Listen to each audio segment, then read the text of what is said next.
अभी हम लोग यहाँ पर चर्चा शुरू कर रहे हैं और हमारे साथ में जो साथी आप देख रहे हैं, हमारे साथ में सुनील गोपाल जी हैं, स्टेट सेक्रेटरी हैं AIUTC के और उस यूनियन के साथ में जुड़े हुए हैं। हमारे साथ में प्रत्यूष मिश्रा जी हैं जो कि एडवोकेट हैं, यूनियन के साथ में जुड़े हुए हैं और सामाजिक सरोकार के साथ में काम करते हैं इंदौर में।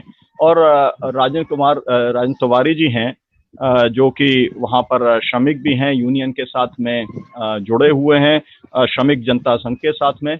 और मैं डॉक्टर सुनीलम हूँ जो लगातार साथियों के साथ में, सेंचुरी मिल्स के साथियों के साथ में, मेधा पाटकर जी के आह्वान पर, अपील पर हम लोग NAPM के जो साथी हैं वो लगातार खड़े होते रहे हैं। साथियों, मैं शुरू करना चाहूँगा। ये जो फैक्ट्री है जो 1993 के अंदर सेंचुरी यान के तौर पर शुरू हुई, 500 समय वर्कर थे। उसके बाद में डेनिम जब बना तो 1200 वर्कर इसके अंदर हो गए। ये कसरावद में तहसील में ग्राम सतराटी में खरगोन जिले के अंदर स्थित है। और एक बार जब नोटबंदी हुई तब इसे ले ऑफ काम किया गया इसमें नवंबर से मार्च के बीच में। और फिर जब काम शुरू हुआ तो उसके बाद में कुछ लोगों को ये कह के कि आपके फर्जी दस्तावेज हैं, 250 लोगों को निकालने का काम किया गया कि वेरिफिकेशन के नाम पे, सर्टिफिकेट्स के। और फिर जो है 2017 के अंदर ये बात आई कि ये कंपनी बिक रही है। और जो है GM के पास गए वर्कर्स तो कहा गया कि कंपनी बिक नहीं रही है। लेकिन वास्तव में जब लोग आ गए, इसको जिनको बेची गई थी वो लोग जब आ गए तो जो है बाकायदा श्रमिकों ने वहाँ पर GM का घेराव किया। सब लोग आए और सब लोगों के सामने पूरी बातचीत हुई और तब 17 अक्टूबर से प्लांट को जो है बंद कर दिया गया। श्रमिक ये कह रहे थे कि हम जिस कंपनी के साथ में काम कर रहे थे, हम उसी कंपनी के साथ में हम अपना काम जारी रखेंगे। और उसके बाद में दिवाली के समय जो है श्रमिकों ने संपर्क किया मेधा पाटकर जी से। राजकुमार दुबे जी वहाँ पर गए और फिर जो है वहाँ पर सत्याग्रह शुरू हुआ। तब से वो सत्याग्रह लगातार चल रहा है। बीच में मालिक ने जो पूरा मामला है वो ट्रिब्यूनल के अंदर गया। मालिक ने कहा कि भाई या तो आप VRS ले लीजिए या फिर 1 रुपए के अंदर आप मिल चलाने का काम कीजिए। उस समय 927 वर्कर्स जो थे उन्होंने, उसमें से 835 ने ये कहा कि हम जो है शपथ पत्र दे करके कहा कि नहीं, हम इसको चलाना चाहते हैं और जो है VRS हम नहीं लेना चाहते। मामला ट्रिब्यूनल के अंदर गया, मामला हाई कोर्ट के अंदर गया और हाई कोर्ट ने जो है वेतन चालू कर दिया। और ये वेतन जो है पहले 2017-18 का मिला, फिर बीच का जो वेतन था वो भी देने की बात हो गई। फिर बाद में मामला हाई कोर्ट ने जो है इसके अंदर स्टे लगा दिया। फिर मामला सुप्रीम कोर्ट के अंदर पहुंचा और सुप्रीम कोर्ट ने जो है अभी 5 जून को उसने ये कहा कि भाई ये जो है स्थानीय जो यहाँ की सरकार है मध्य प्रदेश की, वो 25O को जो है मिलबंदी को लेकर के वो अपना निर्णय करे और उसे वेतन चालू रखने की बात है। तो असल में कुल मिलाकर के जो हम लोग यहाँ पर चर्चा कर रहे हैं, वो चर्चा का मुख्य बिंदु ये है कि एक तो बहुत शानदार संघर्ष चल रहा है। हम सब जो है बधाई देना चाहते हैं सेंचुरी मिल के जो वर्कर्स हैं कि देश पे आमतौर पर जो होता है कि यूनियंस और मैनेजमेंट मिल करके क्लोजर की बात कर लेते हैं, लोगों को VRS दिला देते हैं। ये नई बात नहीं है, ये लगातार पूरे देश के अंदर ये एक ट्रेंड है जो देखने को मिलता है। लेकिन इसके अगेंस्ट में जा करके, और आप लोगों ने तो 1 रुपए के अंदर मिल चलाने की जो चुनौती दी गई, उस चुनौती को आपने स्वीकार किया। अब उसके पीछे हट गए, बिरला पीछे हट गए, मिल के मतलब मालिक पीछे हट गए, वो उनका अपना इशू है। तो इस समय सवाल ये है कि VRS या रोजगार। और ऐसे समय में जब कोरोना के अंदर सबका रोजगार जो लोग पहले से लगे थे उनका खत्म हो गया है, तो रोजगार सबसे अहम मुद्दा है। और हम लोगों को, मैं चाहता हूं कि आज की जो परिस्थिति है उसमें सबसे पहले, क्योंकि जो वर्कर्स के रिप्रेजेंटेटिव के तौर पर हैं वो हमारे बीच में राजन तिवारी जी हैं, तो मैं चाहता हूं कि वो 5 मिनट में अपनी बात रखें एक राउंड में पहले 5-5 मिनट हम लोग अपनी अगर बात रखेंगे और फिर उसके बाद में चर्चा को अलग अलग बिंदुओं के ऊपर हम बढ़ाएंगे। इस बीच में मेधा जी भी हमारे साथ में जुड़ जाएंगी, वो जहां पर हैं अभी कांटेक्ट जो ही होगा हम लोगों के साथ में वो जुड़ जाएंगे। तो तिवारी जी। जिंदाबाद सबको। मैं ये बताना चाहता हूँ कि सर ये जो कंपनी है 1993 से स्टार्टेड और स्टार्टेड होने के बाद में ये बहुत अच्छी तरीके से चली, यार प्लांट केवल थे। और उसके बाद में क्या हुआ कि उसके बाद में फिर ये सारी कंपनी बढ़ती गई। कंपनी बढ़ने के बाद में क्या हुआ कि उसके बाद में जाकर और डेनिम लगे, डेनिम में फिर लेबर, जो आपको सुनीलम सर ने पहले भी बता दिया है, उन्होंने बताया कि हाँ कैसे कंपनी बढ़ी। लेकिन हम ये बताना चाहते हैं कि आज भी हम लोग कोरोना के ग्रसित लोग हैं, जो कि कोरोना महामारी जैसी बीमारी चल रही है, इसमें भी हम अपने तन मन धन से लगे हुए हैं। और हमें तो बस यही है कि हमें रोजगार केवल चाहिए और रोजगार ही लेना है। इसलिए रोजगार चाहिए क्योंकि क्योंकि बीआरएस कोई प्रावधान है नहीं। बीआरएस लेकर हम क्या करेंगे? और बीआरएस में 2, 4, 5 लाख रुपए लेकर आज हम जो बैठ जाएंगे, उसके बाद क्या करेंगे? फिर तो हमारी समस्या वहीं की वहीं लगी रह जाएगी। आज हमने अपना फाइनेंशियल प्रोग्राम बनाया, सब चीज बनाया, सब चीज उनको सबमिट किया गया, उनको सारे पेपर दिए गए, फिर भी वो लोग मानने को तैयार नहीं है। आज वो जो बोल रहे हैं कि नहीं अब ये नहीं करके हम 2500 में जाएंगे, तो 2500 में जाने का कोई मतलब ही नहीं। 2500 में जाने का मतलब ये होता कि आप हमें तो रोजगार दीजिए, हमें रोजगार चाहिए। और रोजगार इसलिए चाहिए क्योंकि हमें इसी रोजगार के सहारे ही अपने बच्चों का पालन पोषण और करना है। और पालन पोषण करने के बाद भी यदि ऐसी परिस्थिति आती है, तो इस परिस्थितियों को हम लोग को देखना पड़ेगा कि हमने तो अपने सारे फाइनेंशियल प्रोग्राम बनाकर उनको दिया, सारा सब चीज सबमिट किया, उनको सारे डॉक्यूमेंट्स दिए, सारे पेपर दिए, फिर भी आज वो बोल रहे हैं, आज जो कि मतलब 50% एवं 50% लमसम जो अपने स्टाफ मेंबर्स हैं, वो भी मतलब कि मजदूरों के साथ में है। कितने बार पंडाल में जाते हैं, पंडाल में जाकर उनका उत्साह बढ़ा है, उन लोगों को सब चीज किया गया, इसलिए ताकि कि उनका मनोबल डाउन ना हो।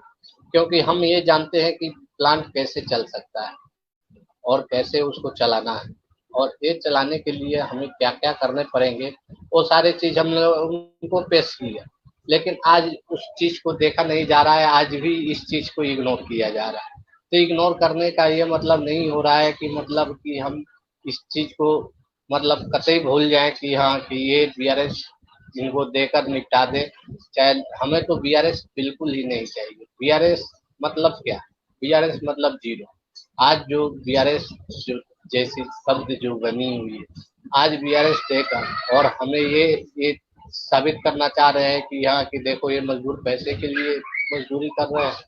नहीं सर, ऐसा नहीं है। ऐसा इसलिए नहीं है ताकि हमें रोजगार चाहिए और रोजगार के ही मुद्दे पर हमें बात करनी है। क्योंकि रोजगार के मुद्दे पर जब बात करेंगे तब हमारा जाकर कुछ सही हो पाएगा। क्योंकि ये आने वाले समय में ये समझिए कि हमें तो बीआरएस मतलब कि बीआरएस बोले तो बीआरएस तो जमता ही नहीं है बिल्कुल।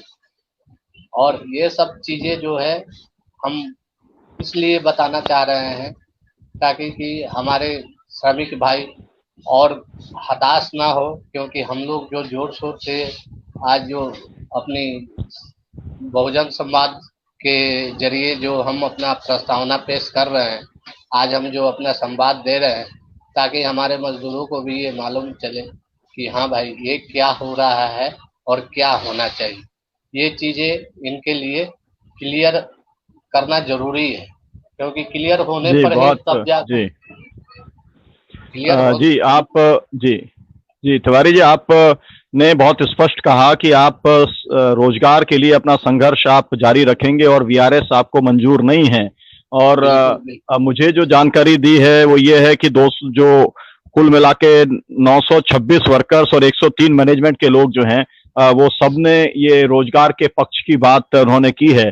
तो मतलब यूनियन के लोग और इसके अलावा मैनेजमेंट के भी जो बहुसंख्यक जो लोग हैं अधिक संख्या में, वो इसकी बात कर रहे हैं। मैं जो है जानना चाहूंगा प्रत्युष जी, अगर आप अपना माइक ऑन करेंगे और आप थोड़ा सा इसका कानूनी पक्ष बताएंगे कि ये जो पूरा लड़ाई चली, ये तो एक सबसे बड़ी जीत कानूनी तौर पर तो इस यूनियन की ये हुई कि इसने सबको पैसा दिलाया, वेतन दिलाया, पहली बात। दूसरी जो है इसका ये हुआ कि आमतौर पे तो फैक्ट्री गेट पे भी नहीं बैठने देते, तो आप लोग जो है आज भी वहां पर संघर्ष कर रहे हैं। मुझे लगता है कि ये दूसरी बात। तीसरी बात ये कि मतलब बिरला जैसा एक बड़ा ग्रुप इस देश का, वो मतलब उसे लगा था कि आप 1 रुपए का ऑफर कर देंगे और श्रमिक उसको स्वीकार नहीं करेंगे, पीछे हट जाएंगे और अपने आप ही वीआरएस को वो स्वीकार कर लेंगे। तो वो षड्यंत्र को भी आप लोगों ने उसका मुकाबला किया। लेकिन ये कानूनी तौर पर ट्रिब्यूनल को हाई कोर्ट ने स्टे लगाया, फिर अभी सुप्रीम कोर्ट ने इसके अंदर और पेच फंसा दिया कि सरकार इसके अंदर जो है तालाबंदी को लेकर के सरकार कुछ करेगी। तो इसके बारे में थोड़ा कानूनी पक्ष क्या है इसका, वो थोड़ा सा बताइए आप। जी शुक्रिया। जो इस पर्टिकुलर केस में कानूनी पक्ष की बात करें उसके पहले मैं दो बातें और बोलना चाहता हूँ जो इस पूरे प्रकरण के दौरान और ट्रेड यूनियंस और वर्कर्स से संबंधित और कई प्रकरणों के दौरान मुझे व्यक्तिगत तौर पे लगती है। पहली बात तो जो टॉपिक आपका अभी है वीआरएस या रोजगार का विवाद, तो दरअसल ये विषय नहीं है, विवाद तो है ही नहीं। चूंकि हमने रोजगार मांगा इसलिए विवाद था, वीआरएस तो वो पहले दिन से देने के लिए तैयार। दूसरी बात, जो सुप्रीम कोर्ट ने बहुत बार और कई अलग अलग जजमेंट से प्रतिपादित किया है कि ट्रेड यूनियंस क्या है। Trade unions is nobody but just the mouthpiece of the workers. उन्हें वो सिर्फ और सिर्फ एक माध्यम है कोर्ट तक या किसी भी और प्लेटफॉर्म तक अपनी बात पहुंचाने के लिए, उससे ज्यादा कुछ नहीं है, ये हमें समझना चाहिए। और उन्हें वर्कर्स के की जो भी इच्छाएं हैं उसके अनुसार ये मुझे लगता है काम करना चाहिए। क्योंकि इस पर्टिकुलर मैटर में अगर आप देखेंगे तो 90 या 95% से ज्यादा वर्कर्स जो थे वो रोजगार के पक्ष में। और बहुत ही सीधी बात है कि क्यों पहले रोजगार नहीं मिला, क्योंकि पहले जो ट्रेड यूनियंस यहाँ पे थी उन लोगों ने रोजगार की बात अंतिम समय में मना कर सब वर्कर्स को हाँ बोलने के बाद। ये बात बहुत जरूरी है कि ट्रेड यूनियंस को अपना ये दायरा समझना चाहिए। क्योंकि देखिए, और तीसरी बात है जो इससे और इतर निकल के आती है, जो सेंचुरी का बार बार बोलना है कि उनकी मशीनें वेल इक्विप्ड नहीं है। तो अगर मशीनें वेल इक्विप्ड नहीं है और पिछले 5 साल 10 साल या 15 साल पुरानी मशीनें हैं, तो क्या ट्रेड यूनियंस जो वहां पे उस समय एक्टिव भी थी, अभी भी एक्टिव हैं, क्या उन्होंने इस बारे में कुछ कुछ बात बोली या नहीं बोली, या इस बारे में क्या क्या उन्होंने बातचीत की? सिर्फ एक डिस्प्यूट जब अराइज होगा, उस डिस्प्यूट में पे राइज या उन सब चीजों के लिए हम बात करेंगे और बात करने के बाद कोर्ट में केस लगाएंगे, तो ये तो सिर्फ ट्रेड यूनियन का काम नहीं हो सकता। उससे आगे ट्रेड यूनियन का काम है, जो आप सब लोग हमेशा बात भी करते हैं और अपने सारे वक्तव्यों में उस बात को रखते हैं कि ट्रेड यूनियन किस तरीके से एक व्यक्ति के पूरा विचार को बनाने का काम करती है। अब तीसरी बात आती है इस पर्टिकुलर मैटर में जो हुआ, तो 2017 में जैसे आपने बताया, 2017 में ये डिस्प्यूट अराइजेस हुए पूरे के पूरे। उस डिस्प्यूट में वर्कर्स ने विरोध किया, उस समय ट्रेड यूनियंस भी वर्कर के पूरे साथ में थी, उन सब ने गए, उनने बातचीत की, तो अंत में ये बोला गया कि हम इस मिल को अभी नहीं बेच रहे हैं और अगर हम बेचेंगे तो हम आपको बता के बेचेंगे। और एक लीगल डॉक्यूमेंट उन्होंने दिया, जिस डॉक्यूमेंट में ये लिखा हुआ था कि हर वर्कर को उसकी इंफॉर्मेशन देंगे। यहां से ये डिस्प्यूट पहला शुरू होता है। फिर बिना बताए, जैसा कि राजन कुमार जी ने अभी बताया, बिना बताए ये मिल बेच दी गई। इस मिल को बेचने के बाद फिर कानूनी पक्ष आता है और विवाद रेफर हुआ ट्रिब्यूनल में। फिर ट्रिब्यूनल में हम लोगों ने बहुत सारी बातचीत रखी। उसमें से दो जो मुख्य बातें थी जिसपे ट्रिब्यूनल ने और हाई कोर्ट ने 2017 में और 2018 में बोला कि नहीं, बिल्कुल वर्कर्स की बात ठीक है, ट्रेड यूनियंस की बात पूर्णतः ठीक है, पहली बात उसमें ये थी कि वर्कर्स को इन्फॉर्मेशन नहीं दी गई थी, जो कि उनके लीगल डॉक्यूमेंट में लिखा था कि इन्फॉर्मेशन देंगे। और दूसरी और सबसे महत्वपूर्ण बात, इसमें रजिस्ट्रेशन एक्ट का वायलेशन हुआ था। इंडियन रजिस्ट्रेशन एक्ट का वायलेशन था, क्योंकि ये बहुत महंगी जमीन है। और इंडियन रजिस्ट्रेशन एक्ट इसमें ये होता है कि अगर 100 रुपए से ऊपर किसी भी इमूवेबल प्रॉपर्टी का ट्रांसफर होना है तो वो एक रजिस्टर्ड डॉक्यूमेंट के थ्रू रहेगा। आज मुझे एग्जैक्टली नहीं पता, बस 100 या 1000 रुपए के स्टाम्प पे उन्होंने 2.5 करोड़ रुपए में से जिसका इस मिल को बेच दिया था वेरिएट ग्लोबल को। इसकी कीमत जाहिर सी बात है 2.5 करोड़ से तो बहुत ज्यादा थी। ये बातें ट्रिब्यूनल के सामने रखी, ट्रिब्यूनल ने इन सारी बातों को सुना। ट्रिब्यूनल ने सारी बातों को सुनने के बाद ये कहा कि पहली बात तो ये रजिस्टर्ड डॉक्यूमेंट जो आप बोल रहे हैं, जिसमें बिजनेस ट्रांसफर एग्रीमेंट इन्होंने नाम दिया, वो बिजनेस ट्रांसफर एग्रीमेंट एक शैम डॉक्यूमेंट है, एक गलत डॉक्यूमेंट है। और उन्होंने इस पूरे ट्रांजैक्शन के डॉक्यूमेंट को मानने से मना किया, इसीलिए एकदम से सेंचुरी की फिर से ओनरशिप आई। जाहिर सी बात है उस पर्टिकुलर मैटर में हाई कोर्ट में गए। हाई कोर्ट में जब वेरिएट ग्लोबल और सेंचुरी इन दोनों ने प्रकरण दायर किए थे उस ऑर्डर के अगेंस्ट में, तो हाई कोर्ट ने भी ट्रिब्यूनल के ऑर्डर को बिल्कुल सही माना। और ट्रिब्यूनल के ऑर्डर को सही मानते हुए हाई कोर्ट ने ये कहा कि जो भी इंडस्ट्रीज हैं उनका काम सिर्फ प्रॉफिट कमाना नहीं है, उनका काम ये भी है कि बिजनेस ठीक से चले, ट्रेड ठीक से चले और एम्प्लॉयमेंट ठीक से हो। और ये जो पर्टिकुलर डॉक्यूमेंट, जो ये ट्रांजैक्शन है बिजनेस ट्रांसफर एग्रीमेंट दो कंपनीज के बीच, ये एक शैम ट्रांजैक्शन है, एक गलत ट्रांजैक्शन है, एक भड़काने वाला ट्रांजैक्शन है, और इससे मजदूरों का अहित ही होगा। तीसरी बात, इसमें यहाँ पे ये वाला पूरे किस्सा खत्म होता है। अब चूंकि हाई कोर्ट से भी आ चुका था और शायद सुप्रीम कोर्ट वो लोग गए नहीं, तो कुछ समय बाद दोनों कंपनीज ने एक एप्लीकेशन फाइल की इंडस्ट्रियल ट्रिब्यूनल में वापस से, और उन्होंने जो रेफरेंस, जो सबसे पहला रेफरेंस था, उस रेफरेंस को डिसमिस करने के लिए डिमांड की। ये रेफरेंस को आप खारिज कर दें, क्योंकि ये बिजनेस ट्रांसफर एग्रीमेंट खत्म हो चुका है हमारी तरफ से भी, और हाई कोर्ट ने भी शैम डिक्लेयर कर दिया है। जिस पर्टिकुलर चीज पे ट्रेड यूनियंस ने और वर्कर्स ने अपना रिप्लाई फाइल किया, और रिप्लाई फाइल करते हुए उन्होंने ये बोला कि कोई भी रेफरेंस कभी भी खत्म नहीं हो सकता, क्योंकि ये कोई केस नहीं है जो आपने फाइल किया है, यह सरकार द्वारा भेजा गया रेफरेंस है जिसका जवाब देना हमको जरूरी है। और उसमें सबसे महत्वपूर्ण बात जो आज तक हमको लगती है वो ये है कि उन्होंने सेक्शन 10 सबसेक्शन 4 का इसमें हवाला देते हुए कहा कि कोई भी रेफरेंस सिर्फ और सिर्फ उस पॉइंट पे नहीं होती, उससे जुड़े हुए पॉइंट्स पे भी होनी चाहिए और होती है, इसलिए इसे खत्म नहीं कर सकते। अनफॉर्चुनेटली जब हम हाई कोर्ट में गए तो हाई कोर्ट में जब कंपनी गई तो हाई कोर्ट में ट्रिब्यूनल के ऑर्डर को पलटा, और अंत में उसके अगेंस्ट में जब सुप्रीम कोर्ट गए trade unions and workers, so supreme court जाने के बाद ये हुआ कि सुप्रीम कोर्ट ने उस ऑर्डर पे तो अभी कुछ भी इंटरफेरेंस नहीं किया, जिसका एक मुख्य कारण मुझे लगता है कि चूंकि कोविड चल रहा था और उस तरीके की हियरिंग्स नहीं हो पाई। लेकिन उन्होंने एक बहुत साफ बात की कि उस ऑर्डर में जितने भी ऑब्जर्वेशंस दिए गए हैं हाई कोर्ट के, जिसमें से एक मुख्य ऑब्जर्वेशन ये था कि कंपनी घाटे में चल रही है, वो ऑब्जर्वेशंस माने नहीं जाएंगे। और अगर कंपनी बंद करना है या जो भी करना है आपको आगे, आपको ड्यू प्रोसेस ऑफ लॉ करना पड़ेगा। जैसे राजन भाई ने अभी बोला कि 25O हम नहीं मानते, जाहिर सी बात है उसमें रोजगार का दिक्कत है, पर उन्हें एटलीस्ट 25O फॉलो करना पड़ेगा। और इसमें एक छोटी सी बात जो लीगल उसमें और आती है कि इन सारे जो विवाद की जड़ थी वो सिर्फ ये थी कि हमको रोजगार चाहिए था। अब 1 रुपए वाली जो बात राजन भाई ने भी आपको बोली, अब वो बात इतनी महत्वपूर्ण है कि ट्रिब्यूनल के सामने कंपनी ने अपने एक रिप्लाई में और अपनी एक एप्लीकेशन में स्पेसिफिकली ये वाला क्लॉज डाला था कि आप चाहें तो 1 रुपए में ले। अब जब कंपनी ने स्पेसिफिक ये क्लॉज डाल दिया, उन्होंने एक कट ऑफ डेट दी, उस कट ऑफ डेट के पहले लगभग सारे वर्कर्स ने बोला कि नहीं, हम रोजगार के अवसर को लेना चाहते हैं, तो कंपनी इससे पीछे हट गई। तो ये भी एक इसमें लीगल एंगल आएगा आज नहीं तो कल, कि कैसे आप एक ऑफर देने के बाद उसको विड्रॉ कर रहे हैं। और तीसरा, जैसा अभी आपने 25O या उन सब की बातचीत की, तो उन सब से तो अंत में ये होता है कि कंपनी को सिर्फ ये शो करना पड़ता है कि वो नुकसान में चल रही है और बातें खत्म हो जाती हैं।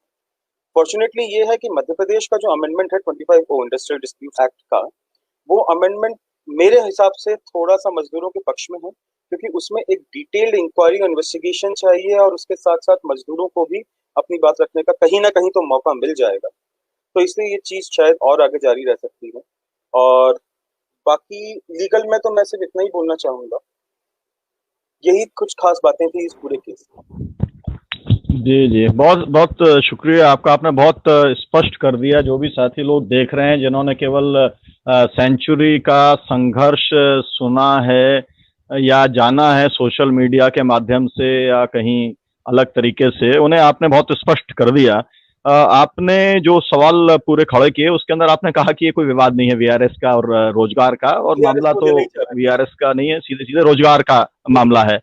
ठीक है, आपने कहा। दूसरा जो है, मुझे लगता है कि जो बात मैंने पहले कही थी कि जो एक सेंचुरी मिल के वर्कर्स की जो बड़ी उपलब्धि रही, वो एक समझौता रद्द कराना भी एक बहुत बड़ी उपलब्धि है, जी, मुझे लगता है, क्योंकि मैं ये आपको जो थोड़ा फ्रॉड सा है पीछे टोकूंगा, ना। लेकिन पिछले जी 20-30 साल में इस तरीके से रजिस्ट्रेशन एक्ट के आधार पे हमने समझौता रद्द होते हुए नहीं देखा, ये मेरे जी, अनुभव। वही जी मैं और जो कह रहा वही पुराने कह रहा हूँ कि एक बहुत बड़ी उपलब्धि है आपकी, कानूनी भी नहीं, उसके पीछे जो पूरी मजदूरों की ताकत थी वो भी एक बहुत बड़ी उपलब्धि है।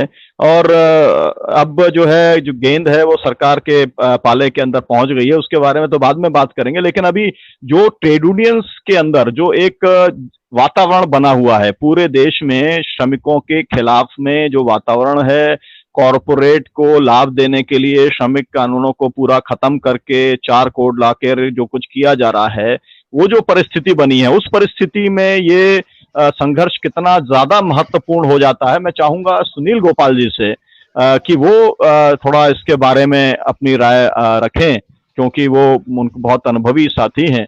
तो सुनील जी।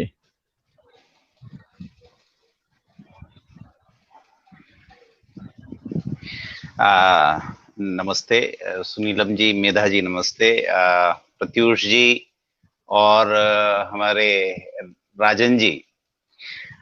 ये असल में हम भी इस संघर्ष को देख रहे हैं लंबे समय से, और वाकई में ये एक बहुत बहादुराना संघर्ष है, और एक तरह से एक मिसाल पेश करता है मध्य प्रदेश ही नहीं, देश भर के मजदूरों के सामने।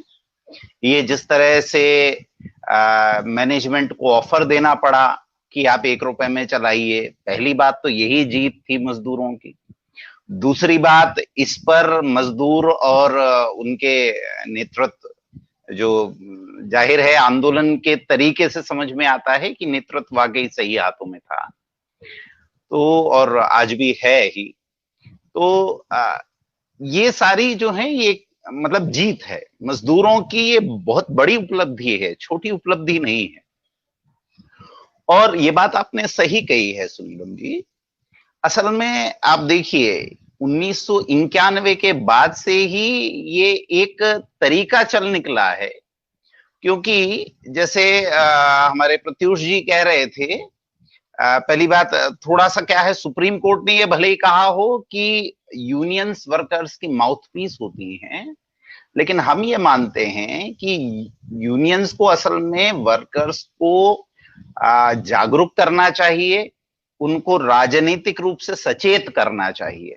और ये लड़ाई तो चलती है लंबी। मालिक चाहता है कि वो ज्यादा से ज्यादा मजदूरों का गला दबाकर मुनाफा निचोड़ सके, उनके अंदर से अपना मतलब अपनी पूंजी को कई गुना बढ़ा सके, मजदूरों को कुछ ना दे और सब कुछ वही ले ले। और साथ में जो है मजदूर चाहते हैं कि कम से कम एक इंसान की बेहतर जिंदगी वो जी सकें, एक इंसान की तरह जिंदगी जी सकें। और साथ ही मजदूर तो जाहिर है उत्पादन, मजदूर के बिना उत्पादन संभव नहीं है। तो एक बेहतर माहौल बने पूरे देश भर में, मजदूर भी एक इंसान की तरह जी सके और उत्पादन सुचारू रूप से समाज की, देश की जरूरतों के अनुरूप उत्पादन चल सके, ये होना चाहिए। लेकिन लगातार हम देखते हैं कि अलग अलग सरकारें ऐसे ऐसे कानून लाती रही हैं जिन्होंने भारत के अंदर मजदूर आंदोलन को पूरी तरह कुचलने की कोशिश की। और अभी आपने जैसे बताया कि अब तो उन्होंने सजा का प्रावधान खत्म करने की पूरी तैयारी कर ली है। मालिक को आगे से कोई सजा नहीं होगी, वो कितना भी गड़बड़ झाला करे, कुछ भी करे, मजदूरों को किसी भी तरह मतलब बाहर कर दे, उनको निचोड़ ले, पूरा मुनाफा ले ले और फिर जब चाहे तब फैक्ट्री बंद करके चला जाए, या जो भी 420 करे, घोटाले करे, उसे सजा नहीं होगी। कोड यही लाए हैं, मतलब कोड में वो लोग। तो मैं जो कहना चाह रहा हूं, यूनियनें, जैसा आपने कहा, यूनियनें भी असल में क्या है, आप सभी यूनियनों को देखिए, यूनियनें किसी न किसी राजनीति से प्रेरित होती हैं, एक वर्ग की राजनीति से प्रेरित होती हैं, राजनीतिक पार्टियों से जुड़ी होती हैं, और उनका जो राजनीतिक चिंतन है, जिस राजनीति से वो जुड़े होते हैं, वही राजनीतिक चिंतन के अनुरूप कहीं ना कहीं उनका स्टैंड होता है। तो वो जैसे 91 के बाद जो श्रमिक प्रधान उद्योग हैं, वो अब पूंजी प्रधान उद्योग हो गए हैं। यानी वहां पर अब वो, जैसे इन्होंने कहा कि मशीनें जो हैं वो कंपैटिबल नहीं है वर्तमान के हिसाब से। तो मशीनों की कंपैटिबिलिटी का मतलब क्या होता है? मशीनों की कंपैटिबिलिटी का मतलब यही होगा कि भाई कम से कम मजदूर रखकर आप मशीनें ज्यादा से ज्यादा ऑटोमेटिक हों, उनका ऑटोमेशन किया जाए, ताकि जहां पर एक मशीन पर पहले 20 मजदूर काम करते थे, वहां 20 मशीनों पर केवल एक मजदूर काम करे। ये जो ये पूंजीपति धन्ना सेठ होते हैं, इनका समाज के लिए कोई, जो हमारा अनुभव भी कहता है, केवल सिद्धांत ही नहीं, इनकी कोई प्रतिबद्धता नहीं है, ना समाज के लिए ना देश के लिए। ये यहां से पूंजी ढेर सारी कमाकर किसी और देश में ले जाकर कल को लगा देंगे, उन्हें देश से भी कोई मतलब नहीं है। तो बेरोजगारी फैलेगी, क्या होगा इससे उन्हें मतलब नहीं है। उन्हें केवल मुनाफा चाहिए, उन्हें बाजार पर कब्जा चाहिए, कम से कम मजदूरों को लगाकर कितना ज्यादा उत्पादन वो कर सकते हैं, वो यही चाहते हैं। सेंचुरी मिल में भी असल में यही हुआ। उन्होंने जब मिल लगाई, तब जाहिर है पुरानी तकनीक, जो भी तकनीक होती है उस समय की वर्तमान तकनीक, उस तकनीक के हिसाब से वो मजदूरों को रखते हैं।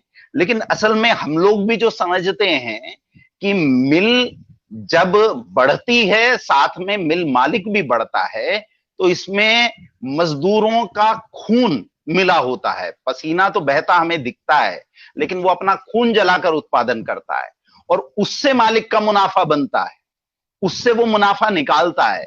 और जब वो निचोड़ लेता है मजदूरों को, मजदूर कहीं के नहीं रहते।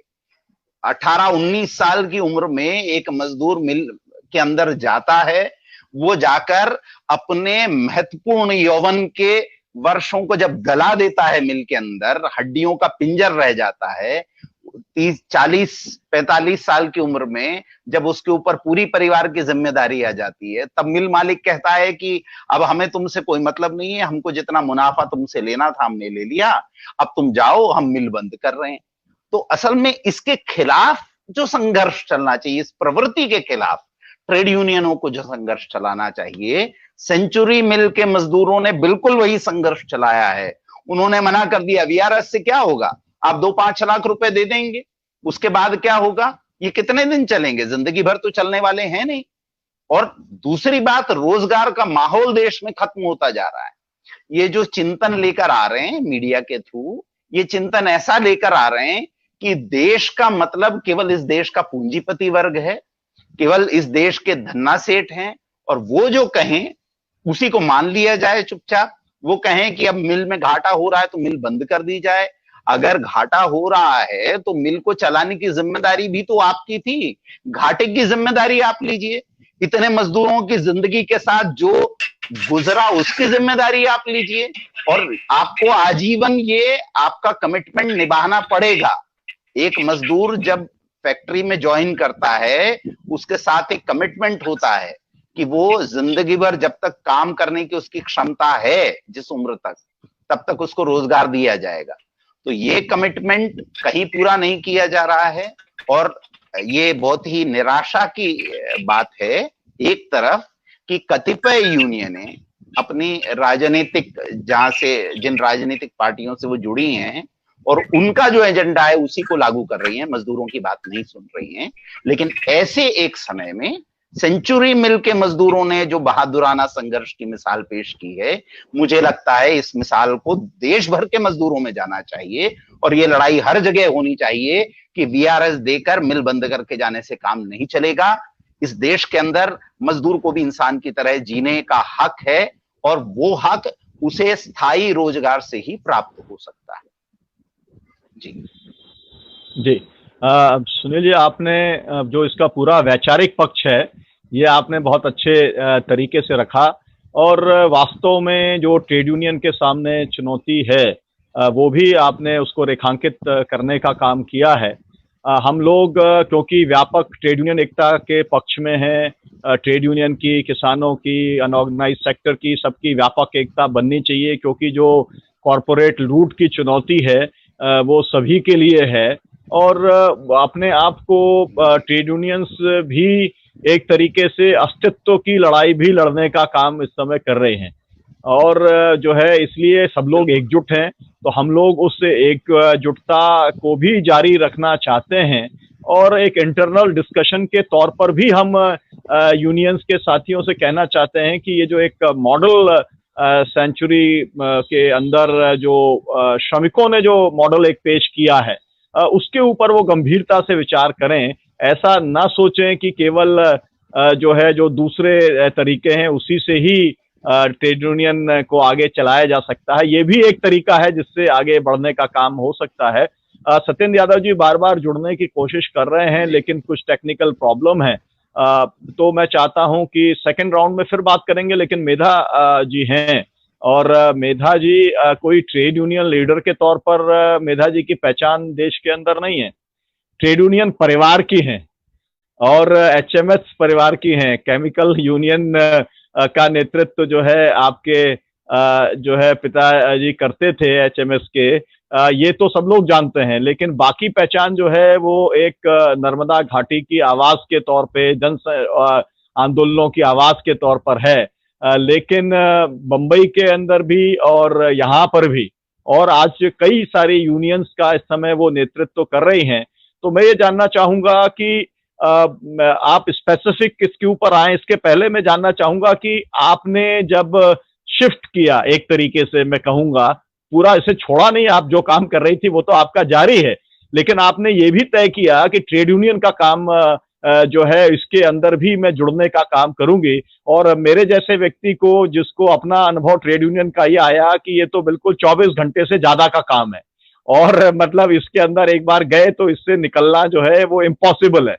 तो ऐसी इतनी व्यस्तता के बीच में जब आपने एक नर्मदा घाटी के मतलब सैकड़ों गांव के डूब के सवाल को, अल्टरनेटिव डेवलपमेंट मॉडल के सवाल को आपने जब देश और दुनिया के सामने ले आया, तो आप क्या जब इसमें आई थी तो आपके मन में क्या ये बात थी कि मैं एक ट्रेड यूनियनों के सामने भी एक मॉडल रखना, पेश करना चाहती हूँ, और एक श्रमिक आंदोलन जो है उसकी दिशा कैसी हो, क्या हो, उसके अंदर भी कुछ कंट्रीब्यूशन करना चाहते हो? जब आपने शुरू किया तब आपके मन में था क्या है?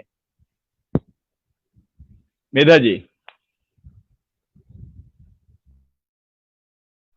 आवाज आपको, आपकी आवाज नहीं आ रही है, आपको अनम्यूट करना है इसको।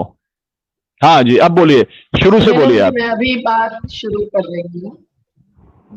आप सब लोगों को और बहुजन संवाद को धन्यवाद देती हूँ कि सेंचुरी का संघर्ष जो 1095 दिन पार कर चुका है, जिसमें सत्याग्रह शामिल है, अक्टूबर 2017 से चल रहा है, और साथ साथ क्रमिक अनशन चल रहा है, जिसने भी 1000 से ज्यादा दिन बीत चुके हैं। ये संघर्ष आपने जैसे कहा कि एक व्यापक नजरिए के साथ चलने वाला संघर्ष है, और सुनील गोपाल जी को बहुत बहुत शुक्रिया कि उन्होंने एक ट्रेड यूनियन के और सशक्त जन आंदोलन के पदाधिकारी और साथी के तहत होने से इसका एक बहुत अच्छा वैचारिक विश्लेषण रखा है, जो ही हमारा विश्लेषण है। आज मैं श्रमिक जनता संघ की अध्यक्ष के नाते जब हमारी यूनियंस ठाणे या कल्याण म्युनिसिपल कॉर्पोरेशन के घंटा गाड़ी वाले, कचरा उठाने वाले, जो आज भी कोविड-19 में कचरा उठा रहे हैं, ऐसे ऐसे श्रमिकों के बीच में था ही और आज भी है। गरवारे फैक्ट्री में है, लेकिन सेंचुरी का संघर्ष तब शुरू हुआ जबकि सेंचुरी मिल्स, जो कि बिरलास की मिल है, बिरला एक ऐसा परिवार के जो आजादी आंदोलन में गांधी जी से भी जुड़ा था, लेकिन उनके श्रमिकों को, जिनकी संख्या करीबन 1000 के पास थी और स्टाफ मेंबर्स कर्मचारी 100 के पास, इन सब लोगों को एक प्रकार से उन्हें बेच देना चाहा। और सेंचुरी मिल्स को, जिसकी 84 एकड़ जमीन है, बड़ी बड़ी बिल्डिंगें हैं, गोडाउन्स है, कैंटीन है, मंदिर है, गेस्ट हाउस है, उस पूरी संपत्ति को, जो 426 करोड़ की संपत्ति है, ये उन दोनों कंपनियों के सौदे के तहत जिस वेरिट को सेंचुरी ने अपना ये जामानामा बेचना चाहा, उसी ने ही कहा। तब समझने में कोई कमी नहीं थी हमारी कि ये एक भ्रष्ट व्यवहार हो रहा है। और जबकि यहाँ मजदूर थे ही, लेकिन वो वेरिट कंपनी से जुड़ना नहीं चाहते थे, क्योंकि 7 किलोमीटर दूर जो वेरिट की फैक्ट्री है, उस फैक्ट्री को अपने मजदूरों को रोजगार देते रहना, वेतन देते रहना संभव नहीं था। तो ये जो एक फ्रॉड, एक फर्जीवाड़ा श्रमिकों ने सबसे पहले समझा, वो यहाँ जो 4 यूनियंस थी, उन यूनियंस ने कैसे नहीं समझा, ये सवाल मेरे मन में आया। जबकि ये श्रमिक सैकड़ों की तादाद में हमारे नर्मदा आंदोलन के पास आकर ये कहने लगे कि हम अभी यूनियंस के द्वारा नहीं, एक सत्याग्रही तरीके से, आंदोलनकारी पद्धति से हमारी मांग उठाना चाहते हैं। और उस समय तो उनकी मांग क्या थी कि उनको पूरी भरपाई मिल जाए। लेकिन सेंचुरी ने जब मिल्स बंद करने के लिए उन दोनों मिल्स को, यार्न और डेनिम की, घाटे का सौदा बताया था, तो मेरे जैसे सभी के मन में यही सवाल आना स्वाभाविक था कि एक टेक्सटाइल मिल्स घाटे में क्यों जाती है भाई? इस देश के पूरी जनता को जबकि कपड़ा की जरूरत है, जैसे रोजी रोटी की और मकान की, तो उनकी जरूरत पूर्ति करने वाला ये सार्वजनिक हित का कार्य, जिसमें सुनील जी ने कहा वैसे अपना खून पसीना कम से कम 25 साल से ये श्रमिक बहा रहे थे, तो उन्हें पूछे बिना, उन्हें बताए बिना ये बेचने का काम, घाटे का सौदा बताकर जब कंपनी कर रही है, तो हमारा फर्ज बनता है, हमारा अधिकार बनता है श्रमिकों के नाते, कर्मचारियों के नाते, कि उन्हें कुछ सवाल किए जाए। लेकिन मैंने ये पूछा जब तक उनके हाथ में एग्रीमेंट तक नहीं था।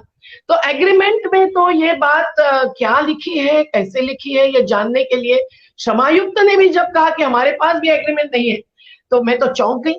और यूनियंस ने भी कहा हमारे पास भी एग्रीमेंट नहीं है। तो देखिए कैसा चलता है कारोबार। 3 पन्ने में यह कहकर कि आपकी सर्विस कंडीशंस कायम रखी जाएगी, और फिर पूरे श्रमिक और कर्मचारियों को हस्तांतरित करने की बात, मानो कोई वस्तु हस्तांतरित कर रहे हैं, ये मंजूर हो जाएगी। ये कभी भी संभव नहीं था हमारी तरफ से। लेकिन यूनियंस इनको कह रही थी कि आप जुड़ जाइए, वेरिट को जुड़ जाइए, कंपनी को स्वीकार कीजिए। पर श्रमिकों ने जबकि विरोध किया था, तब वो चारों यूनियंस, जिसमें एक थी भारतीय कम्युनिस्ट पार्टी की AITUC, दूसरी थी कांग्रेस की INTUC इंटक, तीसरी थी भारतीय मजदूर संघ की यानी भारतीय जनता पार्टी से जुड़ी हुई यूनियन BMS की, और चौथी थी एक सेंचुरी श्रमिक एक कामगार एकता नाम की एक स्वतंत्र यूनियन। इन चारों यूनियंस को पूछना पड़ेगा, ऐसा मैंने कहा, क्योंकि वो एक रिकॉग्नाइज्ड यूनियंस मानी जाती थी।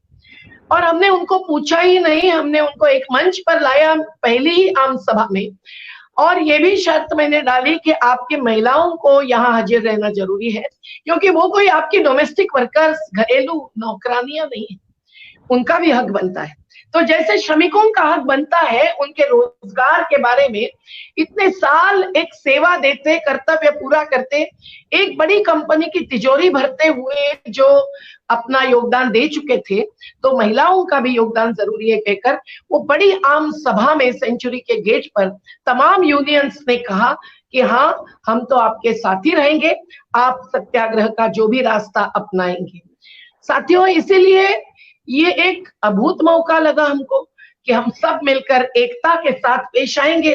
जैसे सुनीलम जी ने कहा कि आज इसकी अहम जरूरत है, क्योंकि लेबर लॉज, पूरे मजदूरों के पक्ष में रहे कानून, 44 केंद्रीय और 100 तक राज्य स्तरीय कमजोर करनी जा रही है केंद्र की शासन, और कंपनियों के पक्ष में हर कानून में ऐसे बदलाव ला रही है कि श्रमिकों को अपना संगठन, अपना अधिकार भी जताने का संभव होगा या नहीं, ये सवाल है। इसीलिए तो भारतीय मजदूर संघ भी कुछ ट्रेड यूनियन काउंसिल से ऑल इंडिया लेवल पर जुड़कर उसका विरोध करने में कभी कभी दिखाई देती है। लेकिन आईटेक और इंटेक ये तो एक सेक्युलर फोर्स का हिस्सा होते हुए और हमारे मंच पर आकर ये कहते हुए कि हम आपके साथ ही रहेंगे, हमने भरोसा किया कि हम एकता के साथ आगे बढ़ेंगे। लेकिन साथियों, हुआ ये कि ट्रिब्यूनल में रेफरेंस तो लगा ही था और वो यूनियंस की तरफ से था। हमने एडवोकेट माथुर साहब, जो मध्य प्रदेश के भूतपूर्व एडवोकेट जनरल रहे हैं, वो और उनके साथ अभिनव जी और प्रत्युष मिश्रा जी को जब खड़े होने के लिए आग्रह किया तो हमें एग्रीमेंट मिल गया। और एग्रीमेंट में हमने देखा कि सब मशीनरी का और पूरे इंफ्रास्ट्रक्चर का और 84 एकड़ नेशनल हाईवे के बाजू के जमीन का पूरा कीमत क्या लगाई थी, 2.5 करोड़। तो 426 करोड़ की प्रॉपर्टी, जैसा कि वेरिट ने उनके असेसमेंट के आधार पर बाद में ट्रिब्यूनल के सामने, हाई कोर्ट के सामने कहा, तो उसको 2.5 करोड़ बताना और 1000 रुपए के स्टैंप पेपर पर बेच दी मिल्स या ट्रांसफर की मिल्स, ये दावा करना झूठ निकला और आखिर वो एग्रीमेंट रद्द बातल हुआ। ये एक बहुत बड़ी जीत मजदूरों की हुई। हम भी खड़े होने लगे ट्रिब्यूनल के सामने, मैं भी बात रखने लगी। इंडस्ट्रियल डिस्प्यूट्स एक्ट 1947 का है, औद्योगिक विवाद अधिनियम, उसकी 25O की धारा, जिसके तहत कोई भी मिल या फैक्ट्री बंद करनी है, वो चाहे सेंचुरी हो चाहे पीथमपुर की प्रतिभा मिल्स, तो उनको सरकार की मंजूरी लेनी पड़ती है। और जैसा प्रत्युष जी ने कहा कि सरकार की मंजूरी देने के पहले श्रमिकों की सुनवाई होनी पड़ती है। और मध्य प्रदेश का संशोधन इस धारा के बारे में बहुत ही अच्छा है। वो कहता है कि सार्वजनिक हित में है कि नहीं मिल बंद करना, ये देखना जरूरी है। साथियों, आज धड़ाधड़ मिल्स बंद की जा रही है क्योंकि profit over people, Sunil ji ने भी कहा, यही अभी उनका मकसद है। सेंचुरी का क्या मकसद दिखाई दिया हमको? 60 किलोमीटर दूर जो सीमेंट की उनकी खदानें हैं और फैक्ट्रीज हैं, शायद वो इस सुंदर कैंपस को सीमेंट का गोदाम बनाना चाहते थे और उन्हें सीमेंट में ज्यादा फायदा। और आदिवासियों की जमीन जैसे उन्होंने ली है मनावर तहसील की धार जिले की, उसकी तो कोई तुलना नहीं कर सकते हैं। अंगूठे तो लगवा लिए हैं पर गैर कानूनी या अन्यायपूर्ण रूप से। ये बात तो एकता परिषद जैसे हमारे आंदोलन के साथियों ने, हमने सबने देखी है, जानी है। लेकिन अगर सेंचुरी इस पूरे कैंपस को और कुछ इस्तेमाल करना चाहते थे तो उन्होंने कानूनी प्रक्रिया पार करनी थी, वो भी उन्होंने नहीं की। तो यूनियंस और हम मिलकर जो ट्रिब्यूनल के सामने खड़े थे, हमने बहुत सारे आदेश खुली बहस और कानूनी बहस के आधार पर लिए और किसी आधार पर नहीं। पर हमारा सत्याग्रह कानूनी और मैदानी लड़ाई दोनों जोड़कर चल रहा था और आज भी जारी है। लॉकडाउन में भले पेंडॉल बंद करके क्यों न रखना पड़ा। तो इस पूरी प्रक्रिया में हमने क्या समझा?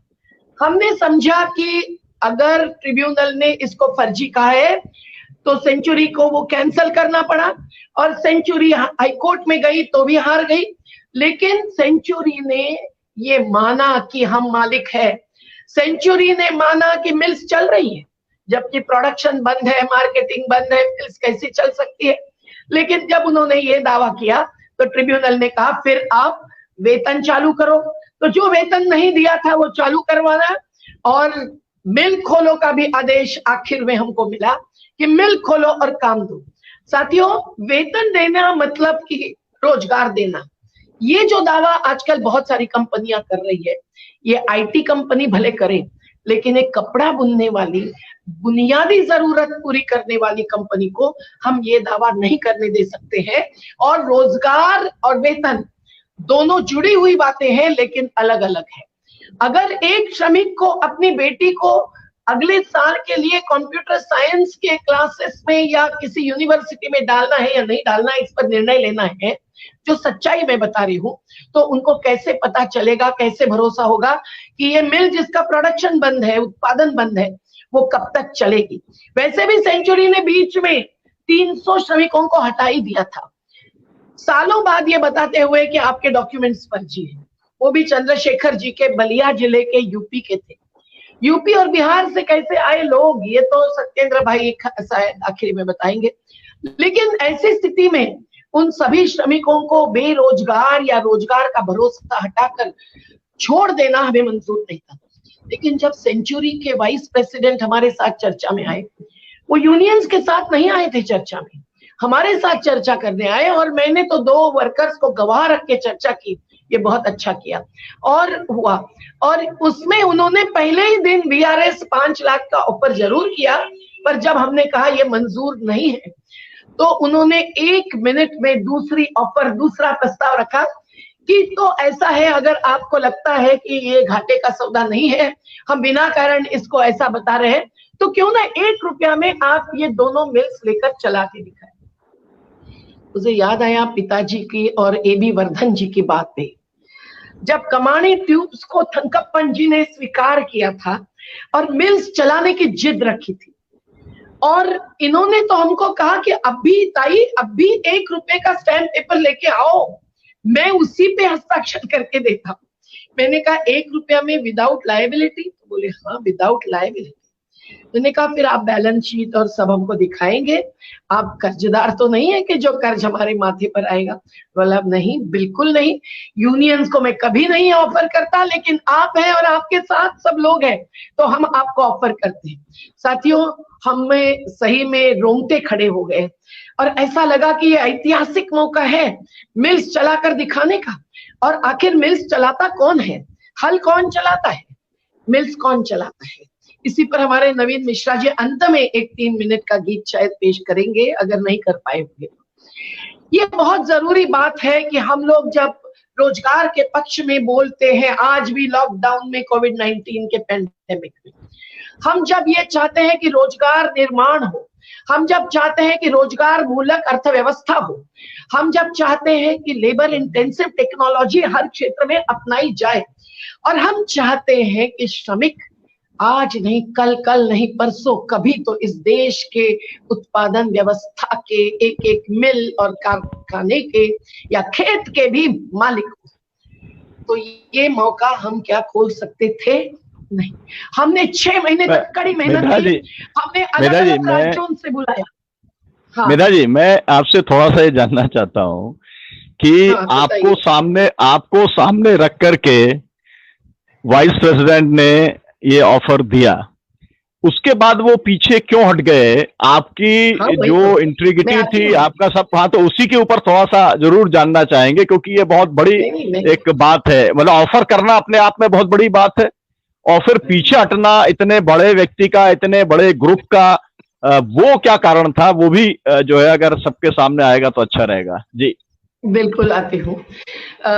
अभी क्योंकि सत्येंद्र भाई नहीं बोल पाए तो अवकाश मिल गया मुझे थोड़ा ज्यादा, मैं उसका उपयोग करके ये कहना चाहती थी कि हम लोगों ने इसके ऊपर बहुत मेहनत काम किया। आंध्र प्रदेश और गुजरात के सोलापुर के सभी विशेषज्ञों को लाया, मशीनरी का असेसमेंट करवाया और किया हुआ असेसमेंट भी देखा, और निश्चित रूप से हमको लगा कि ये मशीनरी कोई 1995 के पूर्व की नहीं है, जैसा झूठ दावा सेंचुरी कर रही थी और आज भी कर रही है, लेकिन कई सारी मशीनरी 2000 के बाद की 2005 तक की है, और आज भी ये मशीनरी से रिवाइवल संभव है। ये किस किस ने कहा? जो मुंबई के टेक्सटाइल मिल्स के संघर्ष में हम लोग जुड़े थे, वहां भी हमने देखा था कि कैसे मिल्स के नीचे की 600 एकड़ जमीन बेचने के लिए मिल्स बंद करवाई, घाटे में दिखाई। तो किसानों के जैसे, खेती जैसे उद्योग तो ये सब घाटे का सौदा नहीं हो सकते हैं। अगर उसमें सही समय पर टेक्नोलॉजिकल इन्वेस्टमेंट किया, फाइनेंशियल इन्वेस्टमेंट किया, पूंजी निवेश किया तो। और बिरला के केवल ये 2 मिल्स नहीं है, century textiles and industries limited, ये जो एक बड़ा दायरा है बिरलास का, उसमें रियल एस्टेट की और पल्प इंडस्ट्री की जैसी इंडस्ट्रीज भी शामिल है, टेक्सटाइल इंडस्ट्रीज के साथ साथ। लेकिन हमको ये साफ दिखाई दिया कि इन्होंने घाटे का सौदे तक ये कंपनियों को कैसे लिया, शायद सत्येंद्र भाई उसकी बात थोड़ी और बताएंगे। लेकिन मुझे ये मालूम पड़ा जब तब हम लोगों ने सब मिलकर एकजुटता तो ऐसी बनाई, श्रमिकों ने महिलाओं को भी साथ लिया, और जो 1000 दिन से ज्यादा संघर्ष आज हो चुका है उस संघर्ष को आगे बढ़ाते बढ़ाते हम लोग निगोशिएशंस में जुड़ गए, क्योंकि बिरलास के लोग फ्लाइट लेकर इंदौर में आते थे, 5 स्टार होटल में बैठते थे, और उस चर्चा में हमने यूनियंस के कम से कम 3 यूनियंस के बीएमएस छोड़कर प्रतिनिधियों को भी साथ में बिठाते थे और वो आते थे, और दोनों ऑप्शंस पर वीआरएस या मिल्स चलाना रोज चर्चा होती थी, हर बार चर्चा होती थी। और यूनियंस वाले ये चुपचाप कहते थे कि ताई देखिए, हाँ मिल चला सकेंगे ना, आप जो तय करेंगे वही होगा, आखिर वर्कर्स आपके साथ है, एकजुटता है। साथियों, अक्टूबर 2019 तक ये बात होने के बाद जब 6 अक्टूबर को हम लोगों ने तय किया, आईटेक और इंटेक को बताया कि हम अब जाकर कहने वाले हैं कंपनी को, हमारी राय बन गई है कि हम मिल्स चलाएंगे, उसके लिए हम श्रमिक संस्था बनाने की बात की, उसका रेजोल्यूशन पास किया। वो सेक्शन 8 की कंपनी होगी या कोऑपरेटिव सोसाइटी होगी, फाइनेंशियल इन्वेस्टमेंट कहां से आएगा, कभी ऐसे संस्थाओं की पैड़ी मैंने चढ़ी जहां मैं कभी नहीं पहुंची थी। ये सब होने के बावजूद दूसरे दिन 7 अक्टूबर को यूनियंस ने हमको धोखा दिया। हम चकित हो गए, सिंगूर और नंदीग्राम में सुनील भाई के साथी और हम एकत्रित थे ही। इस बार फिर हमको एक बड़ा धक्का बैठा कि यूनियंस ने कैसे अचानक 8 लोगों के हस्ताक्षर से लिखित दिया कि हम तो वीआरएस के पक्ष में हैं। हमको उनके साथ अलग अलग चर्चा करने का मौका मिला, चर्चा की, लेकिन वो नहीं मान रहे थे। आईटेक के और इंटेक के बड़े लोगों तक हमने पत्र भेजे, कईयों को संदेश दिया, उनसे बात की, लेकिन नहीं मान रहे थे। और आज तक सेंचुरी ही नहीं, श्रमिकों की एकता की बात देश के क्षितिज पर होते हुए नहीं मान रहे हैं। और सेंचुरी ने, सुनीलम जी, इसी का मौका लेकर कहा कि अगर यूनियंस सब नहीं मान रही है तो आप लोग 100% श्रमिक जब मांग रहे थे तब हमने ये प्रस्ताव रखा था, जब यूनियंस नहीं मान रही है हम नहीं दे सकते हैं। लेकिन आज श्रमिक जनता संघ हमारी यूनियन बन गई है। ट्रिब्यूनल में ही हमको ये महाभारत का खेल खेलने पड़ा। ट्रिब्यूनल के जज साहब ने कहा कि ये तो महाभारत हो गया। मैंने कहा नहीं सर, हमारा महाखंड हो गया। और 90% श्रमिकों के नोटराइज्ड एफिडेविट्स पेश करके हमको उस केस में इंप्लीड करवाया गया। हमको मेजॉरिटी यूनियन के जैसे मंजूर किया, फिर रजिस्ट्रार मध्य प्रदेश ने हमको मंजूरी दे दी। और आश्चर्य की बात ये थी सुनील जी कि हमने जब आरटीआई में सब फाइलें निकाली तो 2003 या 2005 के बाद एक पर्चा तक पेश नहीं किया गया था किसी भी यूनियन से। और एक आध यूनियन का भ्रष्टाचार छोड़ दीजिए, पर सदस्यता की भी कोई जानकारी नहीं थी श्रमिकों की।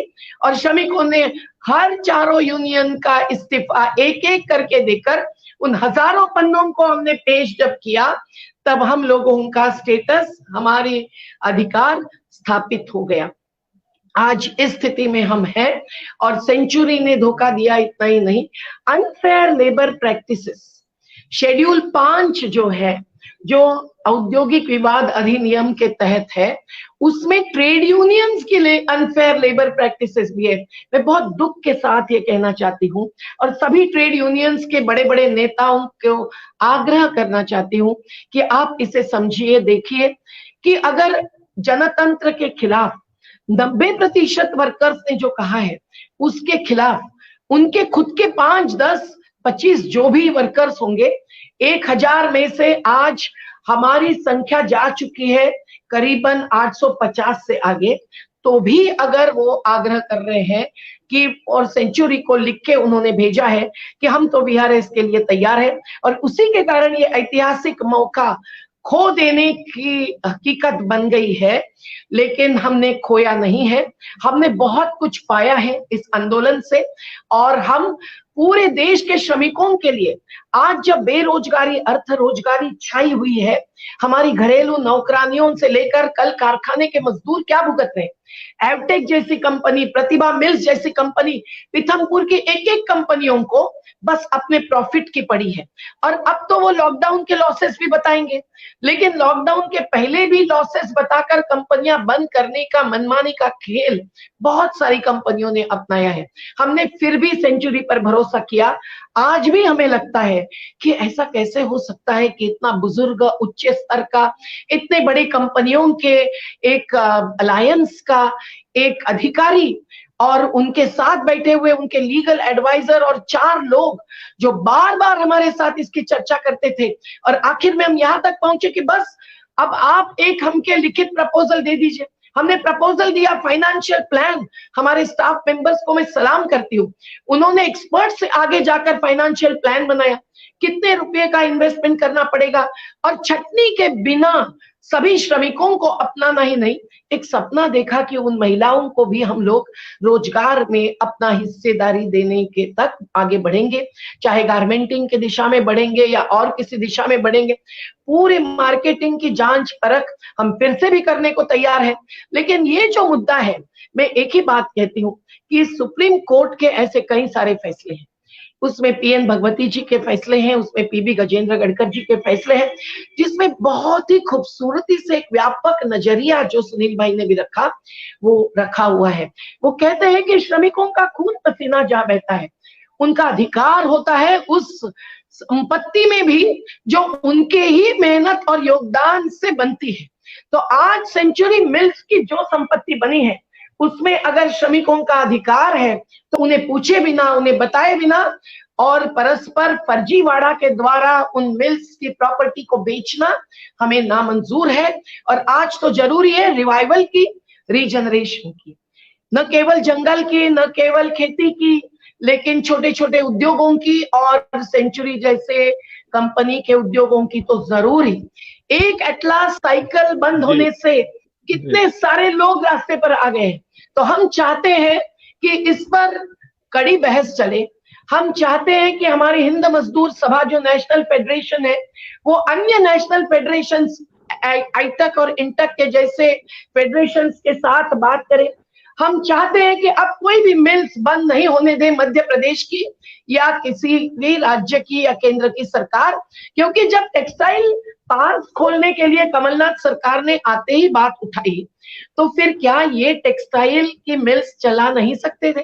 सरकार को हस्तक्षेप करना चाहिए विवाद मिटाने में, पर साथ साथ सरकार को हस्तक्षेप करना चाहिए वित्तीय सहायता के साथ। और वो अगर वो देते हैं, भले बिरलास के सीएसआर में हमको दे दे, तो मजदूरों को मालिक बनाने का ऐतिहासिक योगदान बिरलास के समूह ने ही किया, इसलिए हम उनको सलाम करते और सलाम करेंगे भी। पर यूनियंस को हमारा खास ऐलान है कि आज जब कोविड के लॉकडाउन के चलते हुए आप हर रोज वेबिनार्स पर बात कर रहे हैं, रोजगार बचाने की बात कर रहे हैं, साम्राज्यवाद और पूंजीवाद की खिलाफत कर रहे हैं, और मालिकों के पक्ष में नहीं श्रमिकों के पक्ष में आपकी भूमिका है, विचार है, आचार है, ये हम भी मानते हैं। तो कम से कम ऐसे यूनियंस ने इस मुद्दे को गहराई से देखना चाहिए। यहाँ जो होगा वो कई सारे टेक्सटाइल मिल्स ही नहीं, कंपनियों को एक संदेश दे देगा और श्रमिकों को दूसरा संदेश दे देगा। पैसा इकट्ठा करने की बात है, बस मैं एक ही वाक्य में कहती हूँ, देश भर के आपको एक और राउंड बोलना है, एक और राउंड बोलना है। नहीं बोलूंगी, बात नहीं, मैं सवालों के जवाब दे सकती हूँ, पर बाकी अभी मैंने, सत्येंद्र भाई नहीं थे इसलिए मैंने बोल दिया कि एक एक 10-10 रुपया भी अगर देश का श्रमिक दे दे, हम ऐसी पूंजी खड़ी करेंगे जो श्रम पूंजी होगी, जो केवल पूंजीवाद की पूंजी नहीं होगी। और इसीलिए हम लोग, अभी सुप्रीम कोर्ट ने भी कहा है मध्य प्रदेश शासन को कि अगर इन्होंने मिल्स बंद करने के लिए धारा 25 औद्योगिक विवाद अधिनियम के तहत कोई अर्जी लगाई, तो हाईकोर्ट ने कहा है कि हाँ वो लॉसेस में है, इससे कोई प्रभाव दबाव न लेते हुए आपको निर्णय लेना पड़ेगा। हमारा मध्य प्रदेश शासन को यही कहना है, खुद मुख्यमंत्री ने श्रम मंत्रालय अपने हाथ में रखा है, तो वो बहुत अधिकार रखते हैं और वो श्रमिकों का अधिकार भी मानेंगे तो हस्तक्षेप कर सकते हैं, और ये एक ऐतिहासिक कार्य उनके हाथों से भी हो सकता है। पर नहीं तो फिर संघर्ष जारी रखने के लिए हम चाहते हैं कि इस मुद्दे को, इस विवाद के सुलझाव को मिल श्रमिकों से चलाने को जो मानते हैं वो हमारा साथ दे दे। बस मैं थोड़ा सा लंबा इसमें जी मैं जो है मेधा जी, मैं ये जानना चाहता हूँ कि इस संबंध में आपने ये सुप्रीम कोर्ट का जब फैसला आया है तो उसको लेकर के आपने मुख्यमंत्री को भी आपने कुछ लिखा है क्या? यूनियन के अंदर इसको लेकर चर्चा हुई है क्या? जो आपने अभी अपेक्षा रखी है कि मध्य प्रदेश के मुख्यमंत्री इसके ऊपर विचार करेंगे सहानुभूति पूर्वक श्रमिकों के पक्ष में, इसको लेकर के आपने कुछ लिखा है क्या? उनसे समय मांगा है क्या, या कोई बातचीत आपकी हुई है क्या इस दिशा में? अभी ऐसा हुआ कि हमने श्रम मंत्री को लिखा, हमने उस मंत्रालय के अधिकारियों को लिखा, और उसके बाद मंत्रिमंडल की स्थापना व्यवस्थित रूप से हुई। तो अब तो हमें मालूम पड़ा कि श्रम मंत्रालय मुख्यमंत्री जी के हाथ है, तो उनको भी हम लिखेंगे, लेकिन उन तक ये पत्र पहुंचा ही गया होगा क्योंकि आज श्रम मंत्री वही है। और आज नई कंपनियों को छूट दी जा रही है, पूरे श्रम कानूनों से 1000 दिनों के लिए कंपनी मध्य प्रदेश शासन ने छूट दी है। क्यों? क्योंकि वो चाहते हैं कि फैक्ट्रियां चले और रोजगार बढ़े। हम भी यही चाहते हैं, तो ही स्थलांतरित मजदूर, प्रवासी मजदूरों को ऐसी अवमानना और ऐसा अत्याचार भुगतने नहीं पड़ेगा। लोगों को अपने अपनी जगह पर अपना रोजगार मिलेगा। हमारा कपास का क्षेत्र है निमाड़ का, उन किसानों को भी अपना हक मिलेगा, अपना एमएसपी, अपना हमें गारंटी का भाव मिलेगा। लेकिन ये सब अगर सरकार की सोच में है और यूनियंस एकता के साथ इसका समर्थन करती है तो जरूर हो पाएगा। हम तो AIUTUC से ये आग्रह करते हैं कि आप इस एकता को बनाने में भी हमारा योगदान देंगे तो अच्छा रहेगा। जी, मैं यहाँ रुकती हूँ। हमों के लिए कानूनी तौर पर कौन से दरवाजे खुले हुए हैं, ये मैं प्रत्युष मिश्रा से जानना चाहूंगा कि वो वकील हैं तो वो बता पाएंगे कि क्या सुप्रीम कोर्ट के इस आदेश के बाद की राज्य सरकार के ऊपर उन्होंने सब कुछ छोड़ा है, तमाम किस्म की बाइंडिंग भी है, आपने बताया कि जो कानून है वो भी उसके बारे में बताया, लेकिन आगे क्या क्या संभावनाएं कानूनी तौर पर खुली हैं श्रमिकों के लिए?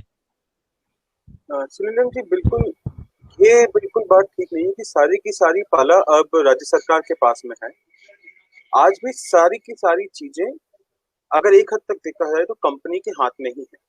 अगर कंपनी, ट्रेड यूनियन और वर्कर्स मिलकर आपस में बात करें और वो ये चाहें कि इस मिल को चलाना चाहते हैं, या वो ये अगर चाहें कि 1 रुपए में दे सकते हैं, तो उसे देने में या चलाने में कोई भी कानूनी बाधा नहीं है, क्योंकि किसी भी न्यायालय से मेरिट्स पे इस तरीके का कोई ऑर्डर नहीं है, फैक्ट्स पे कोई ऑर्डर नहीं है। यही बात है कि जो समझने वाली बात है सिर्फ कि जो भी सबसे अच्छा सबके हित में है उसे लिया जाए। 25O की बात तो हम बार बार इसलिए कर रहे हैं, और जो शुरुआत में भी मेधा भाई ने भी आपको बोला और सर्वोच्च न्यायालय के ऑर्डर के बारे में बोला कि जो हाईकोर्ट के ऑर्डर में कुछ टिप्पणियां आ गई थी बिना पूरे कानूनी प्रावधान का पालन किए और कंपनी द्वारा जरूरी दस्तावेज दिए बिना, उसको सुप्रीम कोर्ट ने रूल आउट किया है सिर्फ। तो इसीलिए एक रास्ता है कि शायद कंपनी चाहे तो वो 25O में जाकर और वो अपना पक्ष वहां रख सकती है, फिर वर्कर्स और ट्रेड यूनियंस का अपना पक्ष रखेंगे और सरकार एक निर्णय लेगी, जिस निर्णय को लेने में भी कोई बाध्यताएं नहीं है। जहां तक मेरी थोड़ी बहुत समझ है उसके आधार पर यह भी हो सकता है कि सरकार कहे कि नहीं, आपको चलाना पड़ेगा और फिर मैंडेटरीली सेंचुरी को ये मिल चलानी पड़ेगी। दूसरी बात, जो बार बार 1 रुपए की बात कह रहे हैं, जिसमें 2017 में जो पूरा डिस्प्यूट हुआ, ये बात आपकी सही है, जनरलाइज कोई किसी चीज को नहीं कर रहा है, पर वो ऑप्शन भी आज तक खुला है। उस ऑप्शन के आधार पे भी सेंचुरी, ट्रेड यूनियन और वर्कर्स आगे बढ़ के अपना काम कर सकते हैं और कोई भी इसमें कानूनी बाधा नहीं आई। तो ऑप्शंस तो सारे खुले हुए हैं यहाँ पे, इस तरीके का कोई बाधा वाला सवाल यहाँ नहीं है। बहुत शुक्रिया आपका। सुनील गोपाल जी, मैं आपसे ये जानना चाहूंगा कि आपने जो पूरी बातचीत अभी पूरा सुना, एक तरीके से वर्कर्स के मन में जो ट्रेड यूनियंस जो दूसरे हैं उनका जो अनुभव आया है, कड़वा अनुभव आया है, वो उसके बावजूद आगे के क्या रास्ते आपको लगता है संघर्ष के माध्यम से खुले हैं, और राज्य सरकार के ऊपर अब किस तरीके से दबाव डाला जा सकता है या डायलॉग किया जा सकता है, और मैनेजमेंट के साथ में क्या हो सकता है, इसके संबंध में अगर आप कुछ टिप्पणी करना चाहें। जी, मैं इस चर्चा को सुन रहा था और अच्छा लगा मुझे जो बातचीत आई चर्चा में। मेधा ताई ने बहुत बेहतर तरीके से इस पूरे जो पूरा घटनाक्रम है उसको रखा। सत्येंद्र जी ने जो बात रखी है, मैं उनकी बात से कुछ हद तक सहमत भी हूं। ये बात सही है कि ये थोड़ा एक तरफ लगता है कि एक तरह की हताशा भी दिखाई देती है ट्रेड यूनियन मूवमेंट में। उन्होंने एक बात जो कही मुझे बहुत अच्छी लगी। उन्होंने कहा कि आज तक मई दिवस नहीं मनाया गया फैक्ट्री प्रोमाइसेस में। मैं AIUTUC जिस यूनियन से संबंध रखता हूं, जिसका कार्य करता हूं, हम दुनिया के महान मजदूर नेता लेनिन को लेकर चलते हैं। लेनिन ने कहा था कि ट्रेड यूनियन असल में मजदूरों को शिक्षित करने का स्कूल है, मजदूरों को वर्ग के बारे में शिक्षित करने का विद्यालय होती है ट्रेड यूनियन। और यही ट्रेड यूनियन है, जैसा हमारी यूनियन बहुत पहले से कहती आ रही है कि यूनियनों को अर्थवाद में नहीं पड़े रहना चाहिए केवल कि 3 रुपए 5 रुपए कुछ बोनस बढ़ा दिया जाए, इसी उसमें लगे रहें तो मजदूर ये सोचेंगे कि केवल उनको कुछ बोनस बढ़ के मिलता रहे और वो भी कुछ नेता उनकी सारी लड़ाई जीत कर आ जाएंगे, बाकी सारे मजदूर घर बैठ जाएंगे। मुझे सेंचुरी मिल्स के अंदर ये जो आंदोलन चला, जैसा मेधा ताई ने भी बताया, सत्येंद्र जी ने भी बताया कि महिलाएं भी निकलकर साथ में आई, ये वाकई में ये एक अनुकरणीय आंदोलन है। आंदोलन ऐसे ही होने भी चाहिए, मजदूर शिक्षित हों उनके अधिकारों के बारे में। आप देखिए आज देश में क्या स्थिति हो रही है। आज वो कह देते हैं कि अगर हम उद्योगों को आकर्षित करना चाहते हैं, बाहर के उद्योगों को, चीन से जो कंपनियां भाग रही हैं उन्हें भारत में आकर्षित करना है, तो इसीलिए क्या करेंगे, सबसे पहले अगर किसी के अधिकारों में कटौती होगी तो वो है मजदूर। 1000 दिन तक यानी 3 साल तक कोई श्रम अधिकार लागू नहीं होंगे इस प्रदेश में। ये देश इसका जो आजादी आंदोलन चला है, हम सब जानते हैं इतिहास में। गांधी जी भी मजदूर आंदोलन में लगातार उतरते रहे, नेहरू जी भी मजदूर आंदोलनों में और किसान आंदोलनों में किस तरह भाग लेते रहे, और नेताजी सुभाष चंद्र बोस, उनका जीवन किस प्रकार जबरदस्त मजदूर आंदोलन के अंदर उनकी जो भूमिका थी, टाटा के खिलाफ वो जिस तरह से जमशेदपुर में जाकर खड़े हो गए थे, ये बहुत बड़ा उदाहरण है। भगत सिंह, उनको जो उन्होंने बम फेंका था बहरों को सुनाने के लिए, वो आप देखिए देश के अंदर खासतौर से मजदूरों के ऊपर जो श्रम कानूनों के ऊपर जो हमला था उसके खिलाफ उन्होंने आवाज उठाई थी। ऐसे एक देश में मतलब एक पर एक लगातार प्रदेश के मुख्यमंत्री ये ऐलान करते हैं कि मजदूरों को कोई अधिकार नहीं रहेंगे, इस देश में केवल पूंजीपतियों को अधिकार रहेंगे, मजदूरों को कोई अधिकार नहीं रहेंगे। तो मुझे लगता है कि ये हमारे आजादी आंदोलन की उसकी जो स्वर्णिम परंपरा है, इसके ऊपर एक बहुत बड़ा कुठाराघात है। पूरे देश में ये सोचा जाना चाहिए कि ये देश अब किसके लिए होगा। क्या इस देश में ये केवल पूंजीपतियों को अधिकार होंगे?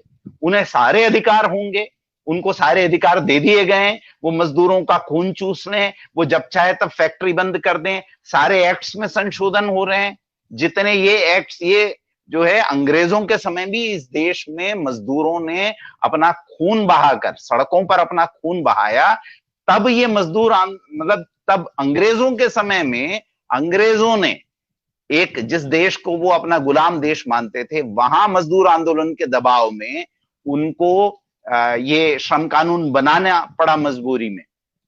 लेकिन हम देख रहे हैं आज जिसे हम आजाद देश कहते हैं, वहां ये श्रम कानून खत्म किए जा रहे हैं।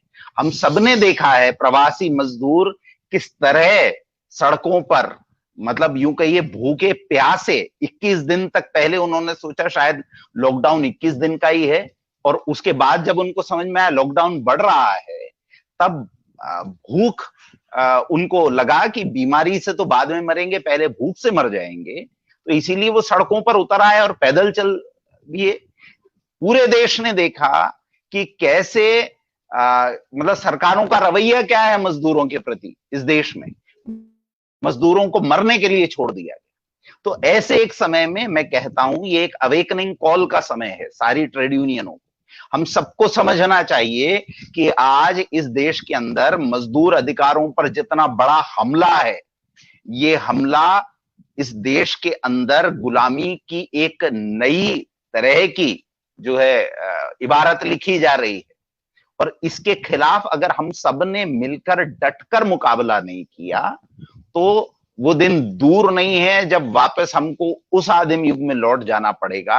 हमको अभी तो 8 घंटे का जो हमारा काम का अधिकार है, जिसको हम मई दिवस, जो हमारे साथी ने यहाँ पर बात की कि मई दिवस हम क्यों मनाते हैं, क्योंकि 8 घंटे का हमें अधिकार मिला था। वो मजदूरों ने जो हजारों की संख्या में सड़कों पर अपना खून बहाया था, उन लड़ाइयों से हासिल हुआ है मई दिवस का अधिकार। वो अधिकार तक, ये जो 8 घंटे काम का अधिकार है, वो अधिकार तक आज मतलब दांव पर है।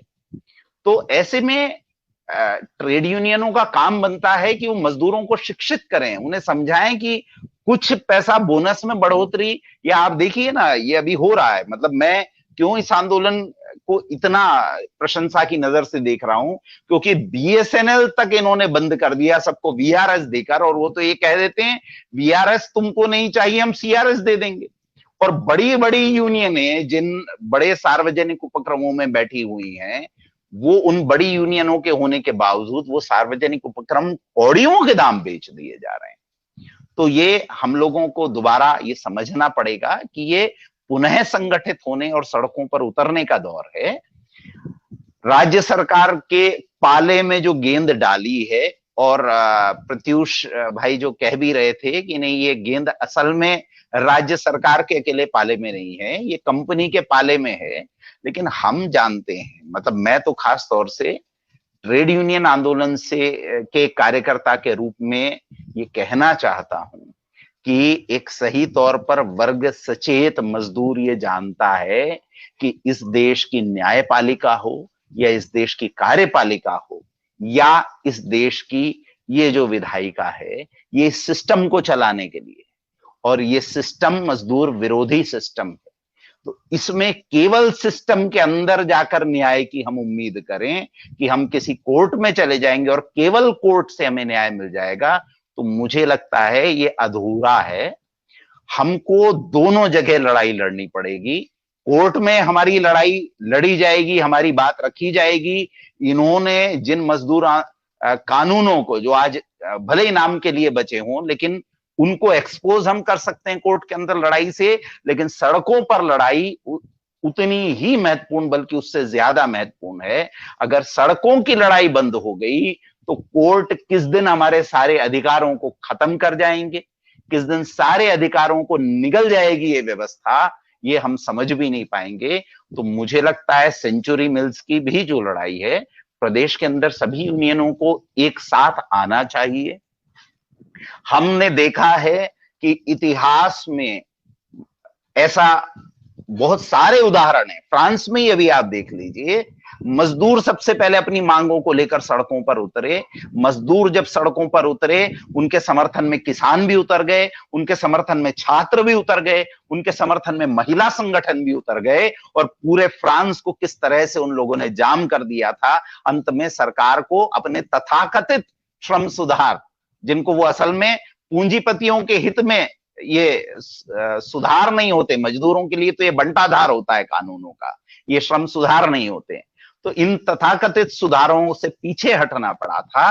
और मुझे लगता है हम सबको मिलकर अब वापस इसी तरह का एक समय लेकर आना पड़ेगा कि अगर एक फैक्ट्री के मजदूर हड़ताल पर उतरते हैं तो वो केवल हड़ताल उस फैक्ट्री तक सीमित नहीं रहेगी, हड़ताल केवल उस फैक्ट्री के मजदूरों की नहीं होगी, ये मजदूर वर्ग की हड़ताल होगी। और मजदूर वर्ग की हड़ताल केवल मजदूरों की हड़ताल नहीं, ये संघर्ष केवल मजदूरों का संघर्ष नहीं होगा, ये संघर्ष किसानों का भी संघर्ष होगा, ये संघर्ष छात्रों का भी संघर्ष होगा, ये महिलाओं का भी संघर्ष होगा। जिस दिन हम इन सारे संघर्षों को पिरो देंगे उस दिन ये हम कहेंगे कि हम हर लड़ाई जीत पाएंगे और हर एक की लड़ाई में हर दूसरा साथ में खड़ा होगा। जी धन्यवाद जी, बहुत अच्छा आपने सुनील जी कहा। जो सब सवाल उठाए मैं उसमें इतना जरूर जोड़ना चाहता हूं, मेधा जी रखेंगे इसके बाद में।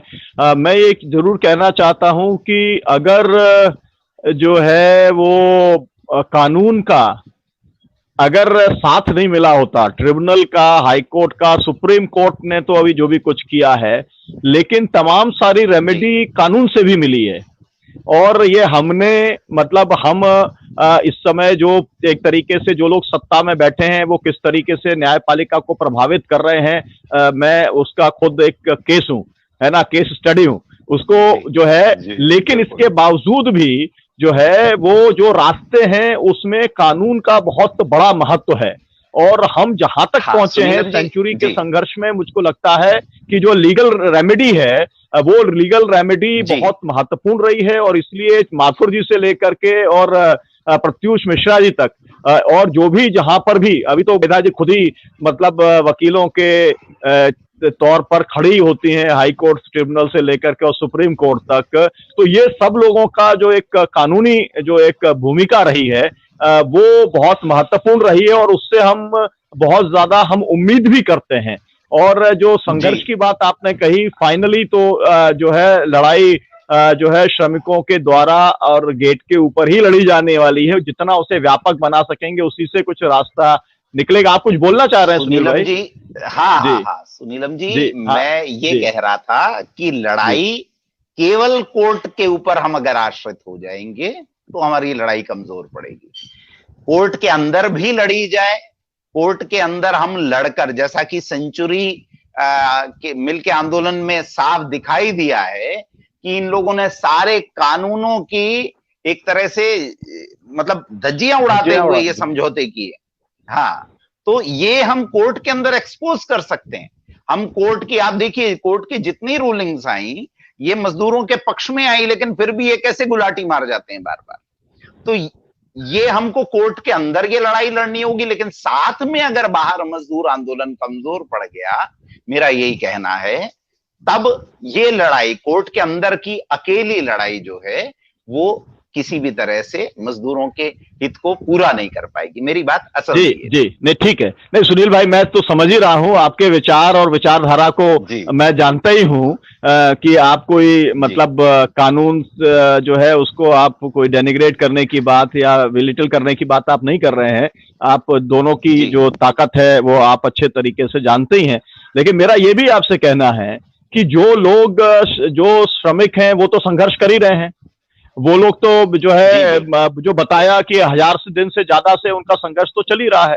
अब सवाल ये है कि गेंद जो है वो पाले में राज्य सरकार के है, लेकिन असल में वो मध्य प्रदेश की जो प्रोग्रेसिव फोर्सेस हैं, मध्य प्रदेश के जो ट्रेड यूनियंस हैं, देश के जो ट्रेड यूनियंस हैं, देश के जो जन आंदोलन है, नागरिक आंदोलन है, और ये जो मीडिया है, इसके भी पाले के अंदर गेंद है कि हम लोग उन श्रमिकों के साथ में जो 1000 दिन से लड़ रहे हैं, कितना हम ताकत अपनी साथ में लगा पाते हैं।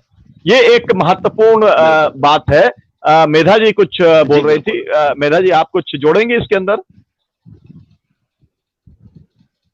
जी आप अपना माइक आप अनम्यूट कर लीजिए। माइक आपका। आपने जो अंतिम सवाल सामने रखा है वो एक बहुत चुनौती भरा सवाल है। और जैसा सुनील भाई ने कहा कि केवल कानूनी नहीं, पर कानूनी और मैदानी दोनों प्रकार का संघर्ष जरूरी है। हम तो अहिंसक संघर्षवादी है, इसलिए हम हिंसा तो अपनाएंगे नहीं। हम सत्याग्रह के विविध रूप अपनाकर आगे बढ़ेंगे। ये यही श्रमिकों का संकल्प है और होना भी चाहिए। आपको एक बात मैं बता दूं कि यहाँ कानून और नैतिकता का भी सवाल है, क्योंकि कानूनी दायरे में अगर देखें तो आज जो सेंचुरी मिल्स ने किया है वो पूर्णतः अवैध है। मिल्स बंद करने के पहले जो प्रक्रिया करनी थी वो नहीं की है, ये तो मैं बता चुकी हूँ। दूसरा कि उन्होंने जो शपथ पत्र पेश किए ट्रिब्यूनल के सामने, उसमें भी उन्होंने ये दोनों ऑप्शन सामने रखे हैं, ये कहा।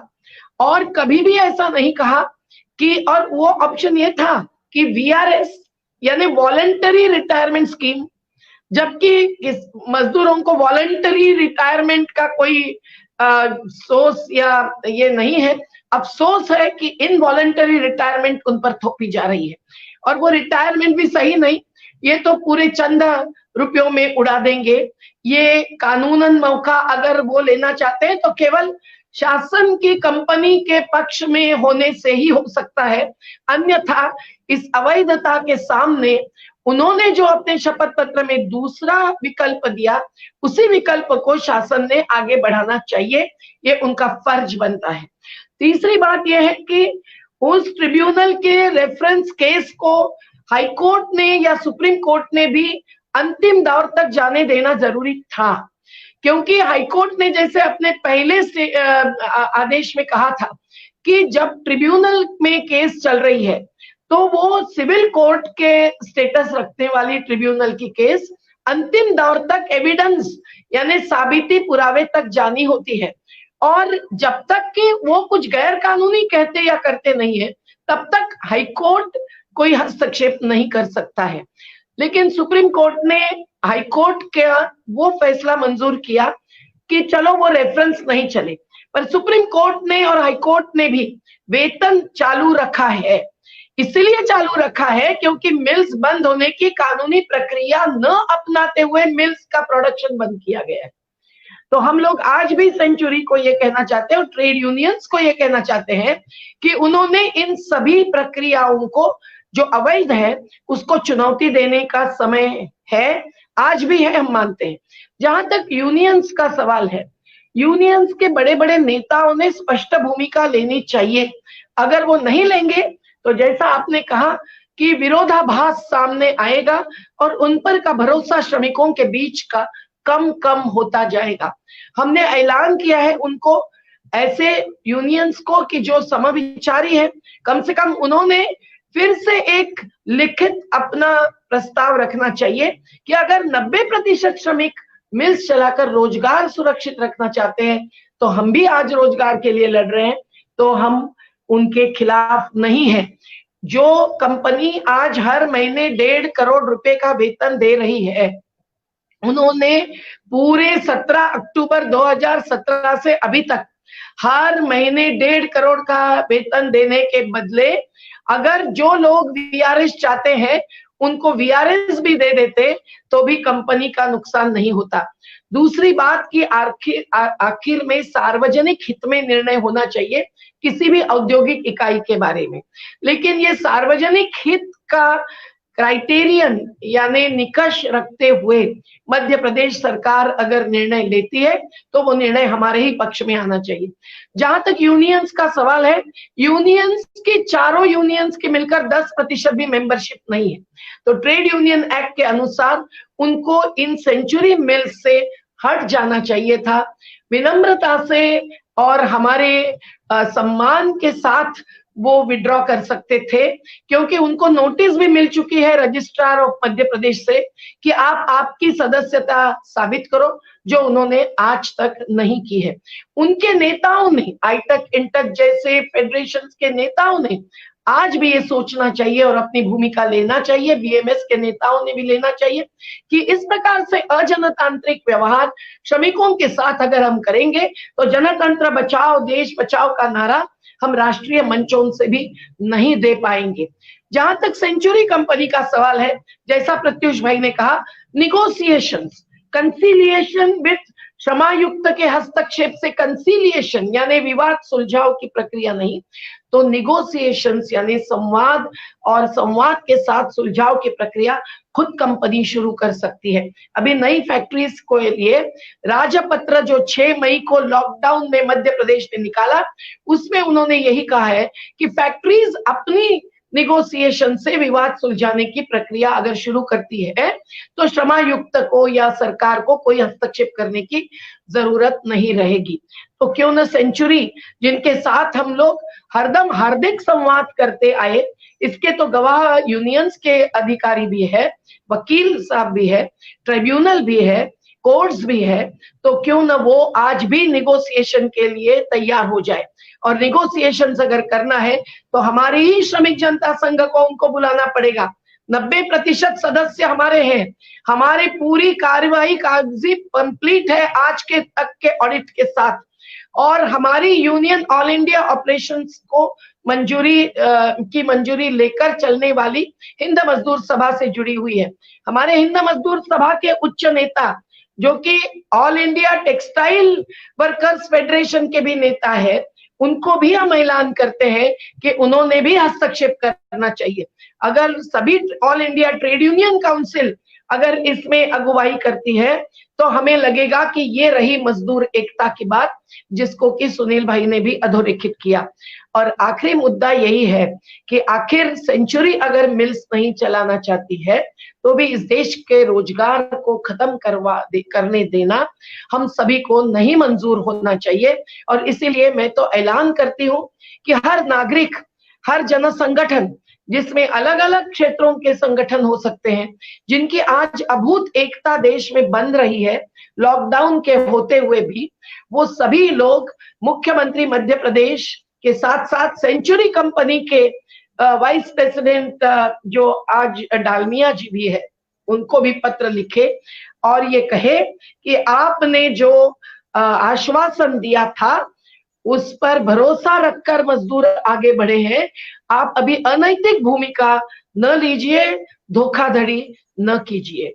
और यही पत्र की मुहिम और एक प्रचार प्रसार ही नहीं, एक प्रबोधन की मुहिम हमारे ट्रेड यूनियन की तरफ से तो हम जरूर चलाना चाहते हैं।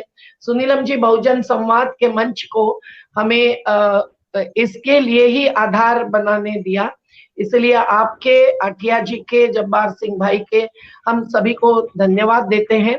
और हम ऐलान करते हैं कि हम कोई ट्विटर में लिखे, कोई फेसबुक पे लिखे, आज सोशल मीडिया का जमाना है, लेकिन साथ साथ पत्र भी लिखे। जिन जिन को आपको यूनियंस को पत्र लिखना है, आईटेक को, इंटक को, बीएमएस को, तो आप उनको भी पत्र लिखिए, पर ये कहिए जरूर कि श्रमिकों की एकता को मानना पड़ेगा, जनतंत्र से हर ट्रेड यूनियन को भी चलना पड़ेगा। और ये वॉलंटरी रिटायरमेंट की बात ही यहाँ नहीं है, इनवॉलंटरी रिटायरमेंट या रोजगार, इसके बीच का निर्णय आज ही आप लोगों को करना पड़ेगा, ताकि सभी श्रमिकों को और कंपनियों को एक ठोस संदेश हम सब मिलकर भेज सके। तो मैं आपने बहुत, मेधा जी, आपने जो है वो एक तरीके से पूरे इसका सार आपने रख दिया है।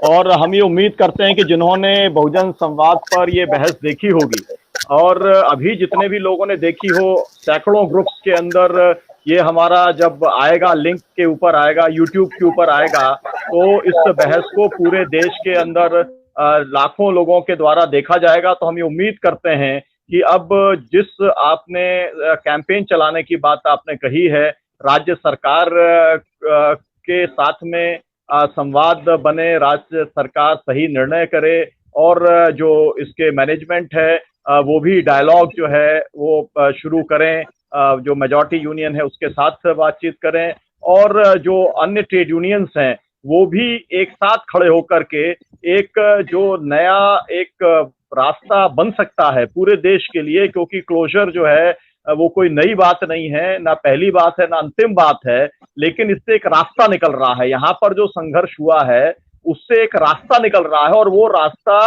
पूरे देश के श्रमिकों के लिए बहुत बड़ी राहत भी दे सकता है, उनको न्याय की दिशा में आगे बढ़ने का काम हो सकता है। वो एक तरीके से जब ट्रेड यूनियंस को बहुत ही कॉर्नर करने का काम सरकार ने किया है, पूरी सरकार जो है कॉर्पोरेट के साथ में जब खड़ी हो गई है, तो मुझे लगता है कि सेंचुरी से एक ऐसा रास्ता निकलता है जो एक ट्रेड यूनियंस के लिए भी बहुत महत्व रखता है, श्रमिकों के लिए तो एक रास्ता बताता ही है। हम लोगों के साथ में अभी नवीन भाई जुड़ गए हैं। नवीन भाई पूरे देश के अंदर जन आंदोलनों के साथी के तौर पर देखे जाते हैं, जाने जाते हैं। उनके गीत बहुत लोकप्रिय हैं, वो हमारे लोक गीतकार वो बन गए हैं। तो मैं चाहूंगा कि आप अपना माइक जो है वो आप अनम्यूट कीजिए और उसके बाद में आप अपना एक गीत आप यहाँ पर रखें और इसके बाद में हम कार्यक्रम जो है अपना समाप्त करेंगे। मैं बस इस कला पथक की पहचान देना चाहती हूँ। ये सेंचुरी का कला पथक है, नवीन मिश्रा जी ने इसको खड़ा किया है। कई सारे बच्चों ने बहुत सारे कार्यक्रम, न केवल मई डे 1 मई का श्रमिक दिन, लेकिन साथ साथ 26 जनवरी हो, 15 अगस्त हो, अंबेडकर जयंती हो, गांधी जयंती हो, हर कार्यक्रम में इन्होंने अपना बहुत बड़ा योगदान दिया है।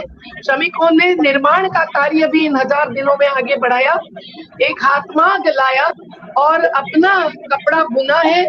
और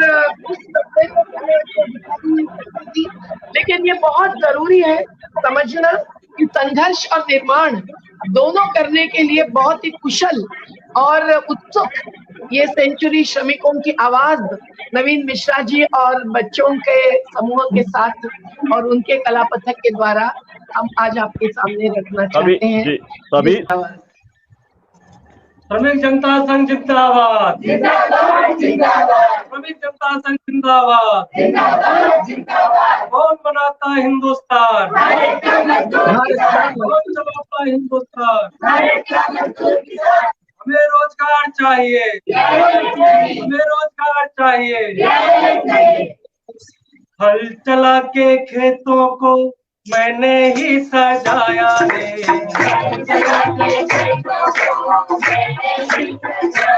गेहूं का बल के धानों को उठाया रे,